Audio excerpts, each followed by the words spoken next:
Hello everyone, in today's video I'm going to show you how to download BandLab for your PC. So first you open your browser, any browser that you want, then in the search bar you type BandLab.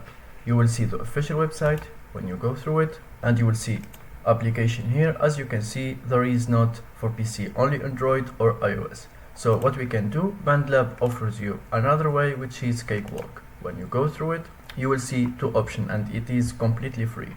So for example, let's choose this one. When we click on see more and scroll down, we will see get it for free for Windows. When we click on it, you can choose when do you want to download this one. After that, the download will start, and after it finish, you can go to that file and install it for your laptop. Thank you for watching. If you find this video helpful, don't forget to subscribe and like the video.